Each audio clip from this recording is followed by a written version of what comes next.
Kedutaan Besar Republik Indonesia di Phnom Penh, Kamboja menerima lonjakan laporan dari 911 warga negara Indonesia, WNI, setelah berhasil keluar dari sindikat penipuan daring di berbagai wilayah di Kamboja. Lonjakan yang terjadi sejak 16 hingga 19 Januari 2026 ini terjadi usai Perdana Menteri Kamboja, Hun Manet, menginstruksikan pemberantasan sindikat penipuan daring di seluruh wilayah Kamboja. Instruksi ini diikuti dengan penangkapan mastermind di berbagai wilayah, sehingga membuat sindikat tersebut membubarkan diri dan membiarkan para pekerjanya keluar. Berdasarkan hasil asesmen awal KBRI, secara umum para WNI berada dalam kondisi aman dan sehat. Tidak sedikit yang melakukan perjalanan jauh dari provinsi-provinsi seperti Bantai Meanchey dan Mondulkiri ke ibu kota Phnom Penh. Dalam asesmen yang dilakukan, KBRI menemukan berbagai persoalan yang dihadapi ratusan WNI tersebut. Mulai dari tidak punya paspor hingga visa kedaluarsa selama tinggal di Kamboja. Mayoritas WNI menyatakan keinginan untuk segera kembali ke Indonesia, meskipun sebagian kecil masih ingin menetap di Kamboja untuk mencari pekerjaan lain. KBRI lantas menyarankan agar WNI yang masih memiliki paspor segera kembali ke Indonesia secara mandiri. Sementara bagi yang tidak memiliki paspor, KBRI akan menerbitkan surat perjalanan laksana paspor, SPLP, guna memfasilitasi proses pemulangannya.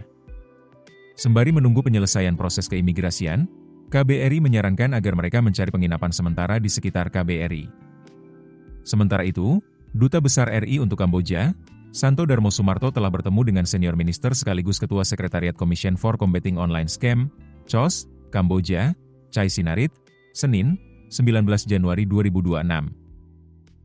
Dalam pertemuan itu, Dubes RI menyampaikan apresiasi atas komitmen kuat Kamboja dalam memberantas sindikat penipuan daring, online scam, dan meminta kemudahan deportasi WNI ke tanah air. Sepanjang Januari 2026, KBRI Phnom Penh telah menangani 1.047 kasus WNI bermasalah. Angka ini meningkat tajam dibandingkan tahun 2025, di mana secara keseluruhan ada 5.088 WNI yang ditangani KBRI sepanjang tahun lalu. Dari 5.088 kasus tersebut, 82% mengaku terlibat dalam sindikat penipuan daring. KBRI mengimbau kepada WNI yang telah keluar dari sindikat segera melapor ke KBRI untuk mendapatkan pendampingan bagi proses kepulangan ke tanah air. Di sisi lain, pemerintah mengimbau agar WNI tidak mudah tergiur tawaran bekerja ke luar negeri yang tidak realistis dengan iming-iming gaji tinggi namun persyaratan minim. Download aplikasi Kontan sekarang di App Store atau Play Store. Keputusan bisnis terbaik datang dari data, bukan tebakan. Mudah berlangganan Business Insight dengan subscribe with Google.